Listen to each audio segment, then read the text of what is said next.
So hey guys, what's going on? How you doing? So on the 23rd happened to be my 40th birthday. I've had the Switch because I got it on my 39th birthday last year, with the help of some very kind people for my first games because I really only had the money for the Switch at the time. I wasn't working yet. But let's go ahead through what I have. It's been an insane year, and as you can see, the money that I did get from work, I spent probably a little bit too much on my Switch collecting. So down here's some of my special editions. Axiom Verge. I don't actually keep the games in the special edition boxes. I actually do play my stuff. I know a lot of people would get it. This is just Empire Strikes Back for NES in box. Just chill in there for some reason. I thought it was really humorous that Limited Run Games is selling this, and they actually sent me an email like, "Oh, it's come out," and it's like, well, I just got it on NES not too long ago. Bloodstained, Curse of the Moon. I think that's why I had it. So I was originally going to do a video showing how close this box for the special edition to a real NES box was, and it doesn't want to focus now. Saints Row the Third, not a special edition, but if you got it on launch at GameStop, you got all this junk. Splatoon 2, I just got it much later and got the strategy guide, and then there's Sonic Mania. Alright, so this is my shelf. I've got one shelf almost completely full of games. I'm sitting at 39 physical games for the Switch. We're just going to go through them real quick. I'm not going to spend a lot of time, but if I got any cool stories or anything, I'll stop there and tell them really quick. First up, we have Assassin's Creed for the Switch. It's actually a really good port.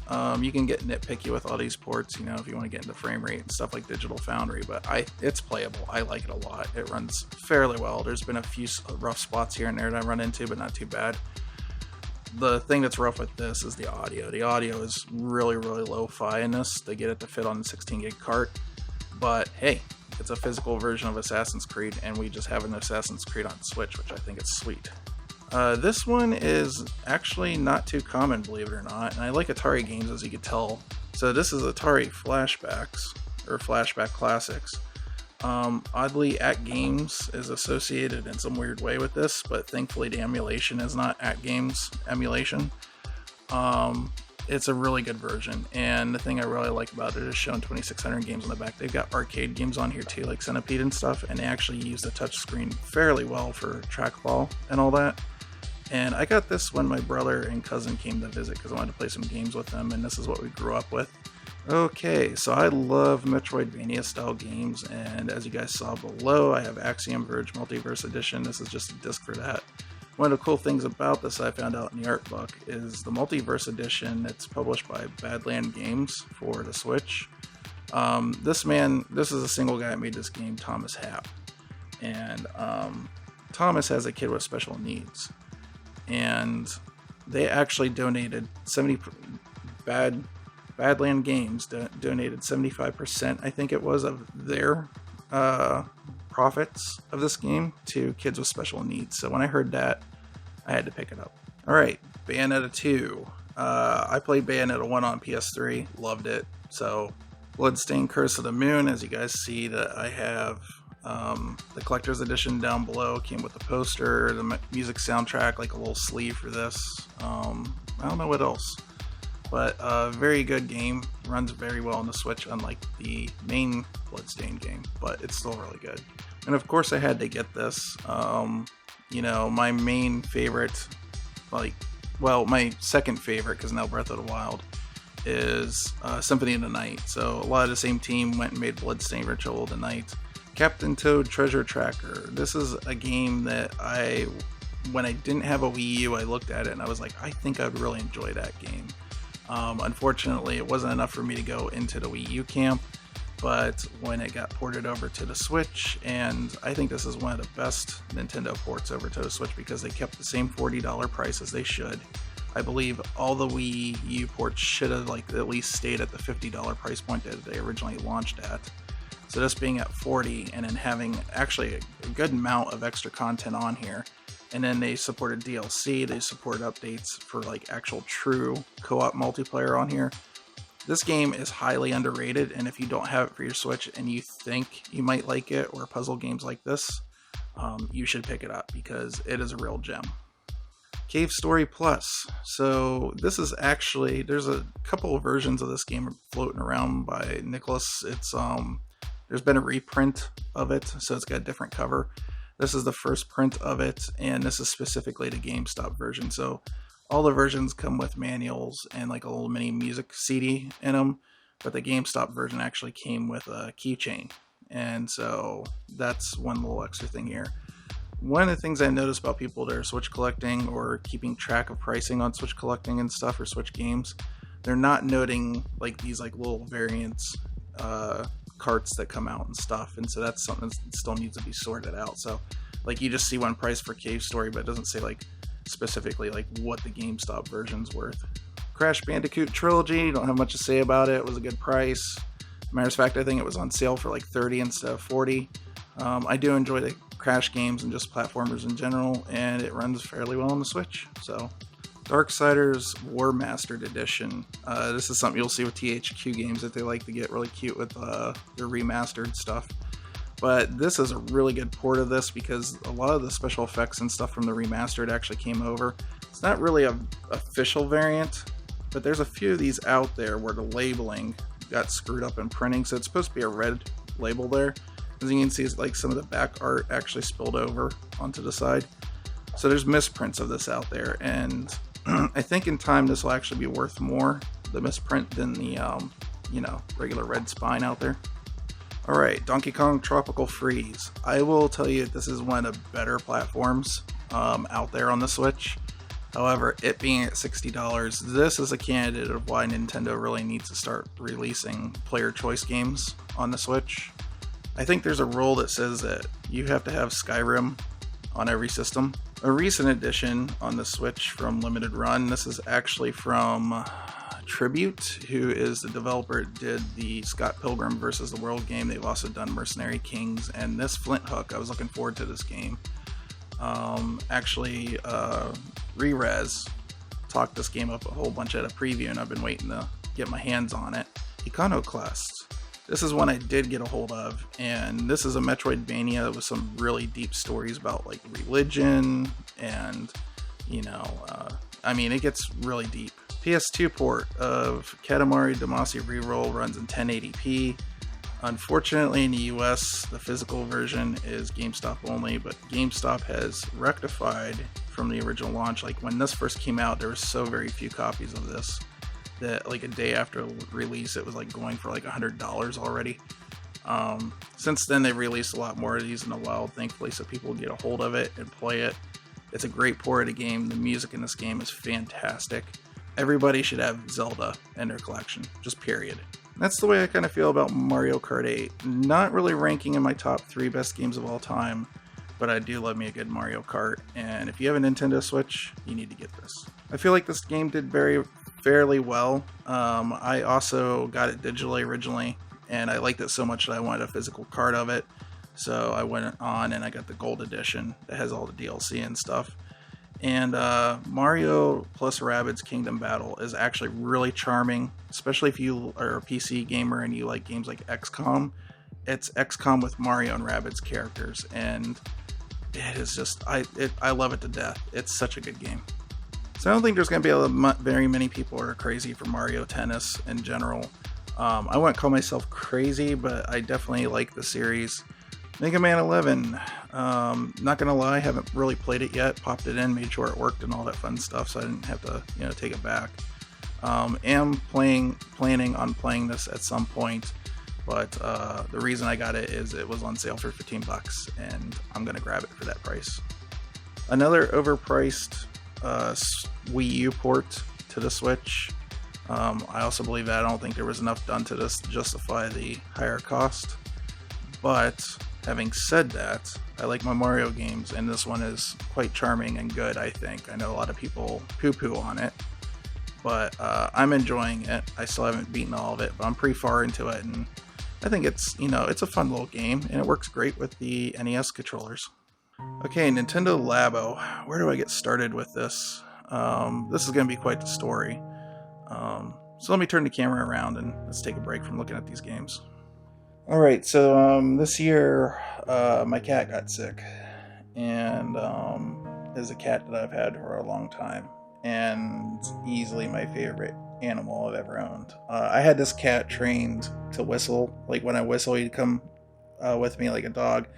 You guys might have seen in some previous videos or live streams, I've actually taken him for walks on the property, and he just stays there, no leash or anything like that. Etui was an awesome cat, and I miss him very much. And we're pretty sure he got cancer. I mean, he was not in good shape. He was going to pass away because he was losing weight so fast. And so we decided, instead of him having to, he's having a hard time getting up and down off of the chair and stuff like that. And instead of having him go through that, we decided to put him to sleep. I got the Labo VR because I knew like building it and all that would keep me busy for a while. And it took me a couple of days to build everything. And I think that was just the right amount of time to kind of get to the point to accept, that that had happened. That's kind of my unfortunate memory of it, but it's a good one because if I didn't have video games to fall back on, some of this stuff I would just not handle it as well. Octopath Traveler. I got this one because my buddy Deus Kane, who has a YouTube channel, I'll actually link it down below. If you guys are into like tech and especially like enterprise level stuff and all that, he does some cool stuff every once in a while. He was telling me about this game and said I needed to get it, so I got it. Unfortunately, and I think as you guys can agree by all the games here, and trust me, there's more on my Switch that I don't have physical. It's hard to get to new games sometimes, especially when you keep spending your hours with Zelda because you can't stop because it's a stupid addiction. Anyways, no, I really do enjoy playing it. Okay, story time for this one. I went to an event, so I belong to a group called SOPA, Seattle Online Broadcasters Association. We have a meeting once a month. I don't go to them all, but I tried to, go every once in a while. The SOPA event was there one day, and it happened to be a friend's birthday, and I told her I would hang out. You guys might know her, Luna Lyric. God, I can't talk today. Luna Lyric. I'll also leave a thing down below for her channel. She's an awesome IRL streamer. She does a lot of cosplay stuff, so she's pretty cool. And just all in general, good human being, which is something I look for in people. Anyways, while I was there, long story short, in Seattle, I went into Pink Gorilla Games, one of my favorite places, and they had this. So, if you've guessed, I wonder how many of you already knew as soon as you saw this what this is. This is a game called Okami that came out on PS2 like way back in the day, and there's been multiple versions. This is Okami HD. This is the Japanese version because there is no physical version anywhere else. Also, probably a lot of you have guessed, this is Phoenix Wright Ace Attorney. Once again, only came out physical in Japan, and once again got it at Pink Gorilla Games.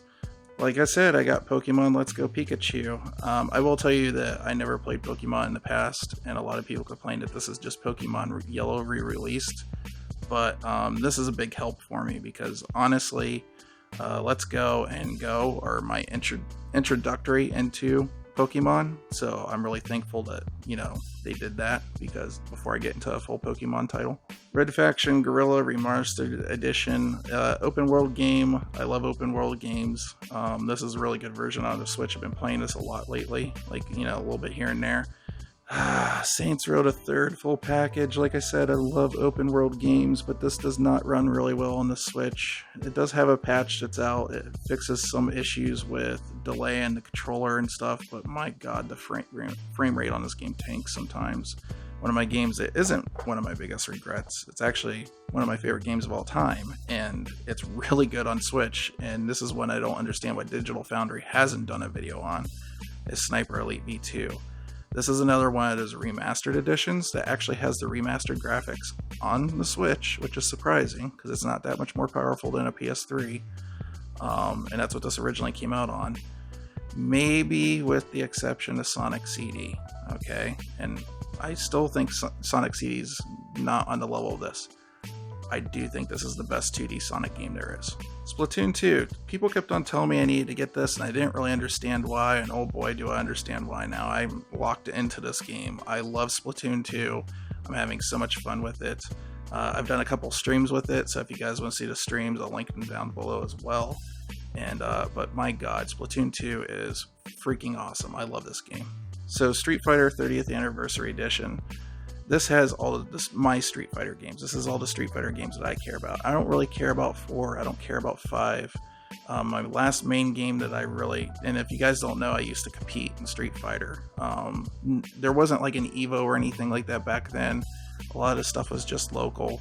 But I was really freaking good at Street Fighter and just fighting games in general back in the day. I would, kick high schoolers' ass when I was like in middle school and shit like that. So having this is very cool to me. This is the Street Fighter I care about. This is the one I wanted. And I still stand firm that Alpha 3 is the height of Street Fighter games. Starlink, once again, one of those ones I got it cheap, played it for a couple hours. The graphics are amazing for a Switch, but haven't really messed around with it a whole lot. It seems fun, and I'm sure I'll get to it one day. Super Mario Maker 2 recently came out, and it is amazing. I love this. I love looking for levels. I love doing streams with this game. It's freaking awesome. You should play it if you haven't. Super Mario Odyssey. If you have a Switch and you don't have this, just what are you doing? It's one of the better 3D Mario games out there, and you should just play it. Alright, one of the reasons I have Mario World out is I went to Seattle to get the backup battery replaced on this.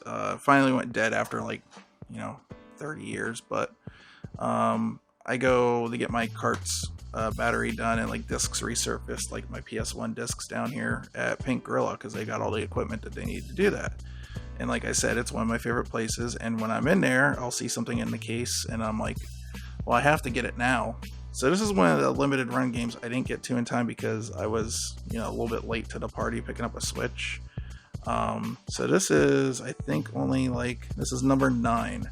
So I love rhythm-based games. You can't see it in the camera too well, but this has a foil cover. This is Thumper, and Thumper is freaking awesome. It is just, you are a metal beetle trying to go to the beat of things coming down a track, and it looks great. It sounds great. I have a lot of fun with this game, and I'm super glad that I picked it up, and I'm a sucker for foil covers. I mean, that just is, I wish you could see it better in the camera, but that is just awesome. Some people are going to be like, why did you get this? I love Windjammers. Windjammers is one of my favorite games. And the last one, Yoshi's Crafted World. This is one of the better looking Nintendo games on the Switch. It's a little, you can tell it took some hit on the resolution and stuff. Probably not my favorite platform or anything. It's charming. It's definitely more geared towards kids. It's really easy to play. And there's a lot of repetitive stuff in the game that I probably won't go back and do just because I don't find it incredibly enjoyable. I'll just probably go through the levels once and call it done, but it is a good game. I don't regret getting it. So here on the bed is some of the stuff that's accessories wise and all that I do own for the Switch, so let's just walk through some of this really quick. Okay, here you can see my dirty ass Pro Controller that's gotten a lot of use. I love this thing, unlike some people out there, or just don't want to buy it, like Sean, or GT85, if he ever sees this. Get a damn Pro Controller. So, yeah, I love this thing. Super awesome to have. I think most people have that. Second thing, since my Switch is the older Switch, and I find myself out a lot, I got this Anker Battery Core 13,400 milliamp battery. I talked about it in my last video, so I'm not going to talk about it very much here. Works perfectly for me. I tend not to need more energy in this. Okay, this little odd $13 piece of plastic is a flip grip. So I did a previous video, and as I show you guys this stuff, bubbles will be popping up above of the videos I do on it. Did a very short video on this, but this thing's awesome. I like pinball a lot. I like playing a lot of pinball. I like arcade style games like Donkey Kong and Punch Out. I've got a couple other things that use it, but what this does is makes it so you can put the Switch in horizontally and put the Joy-Cons on both sides, and then you've got a really awesome way to play pinball or some arcade classics that had that had the monitor turned sideways basically. Also, another video I did recently, this is the Satisfy Game Grip. Whenever I have the Switch in portable mode, it tends to sit in here, and it works really well. Did a video on that, did a video on the case, so I'll just link that down below, or actually put it in the bubble up in the corner. This one I don't show too often. This is my Mario Kart case I got when my Switch was brand new. I actually still use this if I'm really only going to go for like, things like I need to go wait 20 minutes to get my oil changed or something. I'll put the Switch in there instead of dealing with all this, because it has enough battery life and I can deal playing with the Switch for like up to an hour without the grip and not getting my hands all cramped. Not gonna lie, this guy didn't see too much action until recently. This is my Pokeball Plus. This actually came in a package with Let's Go Pikachu, which is the one I got. I love this thing a lot more now because my S7, it just would not pair with this when I was trying to catch a Pokemon in Let's Go. But it pairs great on my new S10. I absolutely love this thing. Alright, you might be watching this and wondering, why is there an Xbox controller in this?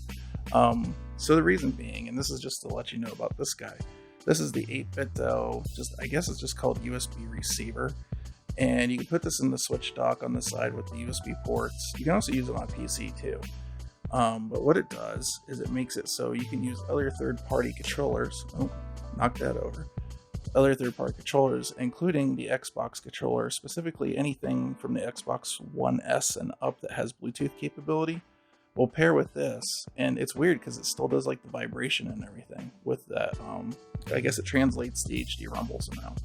Okay, funny thing is I thought more people would get these, but from what I've seen online is that not too many people did. So these are the wireless NES controllers. They are Joy-Cons, and they're specifically for the Nintendo Online app. However, what I found with these guys is that they are actually, they'll work fine for new Super Mario Bros. U, Mario Maker 2. They'll work for playing levels, obviously, not for building and stuff. Alright, so this one here is also 8BitDo. It is an actual like full-size arcade stick. Not very expensive anymore. You can find these for about $60. Tends to come with the stick and this like very long 15-foot USB A to A cable. Does have a USB A port in the back right there. But it is also Bluetooth. It is wireless. So what this is it's using like basically knockoff like Sanwa parts, stick and everything. It is still mechanical stick, so it does have that clickiness going on. I don't really have very many problems with a stick. I'm fine, ball top, you just grip it like that and do your thing if you're used to that. If not, it's not an issue to change to a bat top. You just gotta know how to open up the back, which isn't too hard. The only problem I have with this, since I didn't do a video on it, we'll talk about now. As you can see, on a Nintendo controller, A and B is over here. On this guy, A and B is over here. Now you would think, because this compared to the Bluetooth on the Switch, it would just logically automatically switch itself. But this stick actually came out before the Switch, and it doesn't have that built into the I/O board, that capability. And apparently firmware updates that have made it compatible since with the Switch can't actually update the I/O board in it, because the Bluetooth board and the I/O board are two separate things.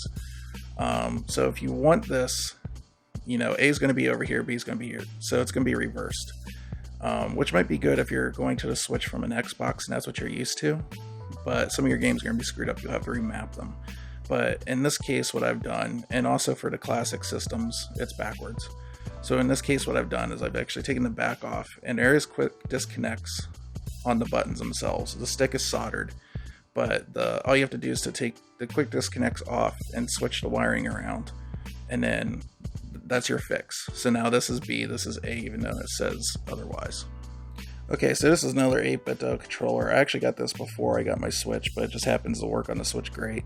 So this is the FSC30. This one obviously looks exactly like a Famicom Super Nintendo controller, more on the Famicom style, but they did change the look a little bit because Nintendo got a little salty with the way it looked. Does charge and does have wireless, or it's Bluetooth wireless, and it does have a rechargeable battery, is what I'm trying to say. So it does it through that top connector there, and it'll pair just to about anything: Windows PC, Mac, tablet, something like that, Android, or even iPhone. But it'll also pair to the Switch. So if you just want something that's like a Super Nintendo style controller, say you want to get something like those, but you don't want to spend the $60, you just want one single one, you can totally do it for this. And I actually use this quite a lot for like stuff like Street Fighter or platformers when I don't want to dig something else out. Alright, and then lastly, there's my Labo VR. I guess that's kind of like my last thing. I just got the blaster kit only, and I feel like that was enough. I was just curious about how VR would be on the Switch. So that's it for my Switch stuff, my Switch collection. I know that's a lot. I didn't realize how long of a video this is going to be. And if I just like did like all my video gaming stuff, it would be hours. It'd take such a long time. So that's a lot for a year. If that's what you're thinking, I agree. And then there's some people that get way more than I do in a year. It's ridiculous. But a lot of them are really successful YouTubers. They're making money off their channel and they throw it at games. So I understand. If you guys like this stuff, hit the thumbs up. If you dislike it, hit the thumbs down. It doesn't matter to me either way. It's interaction.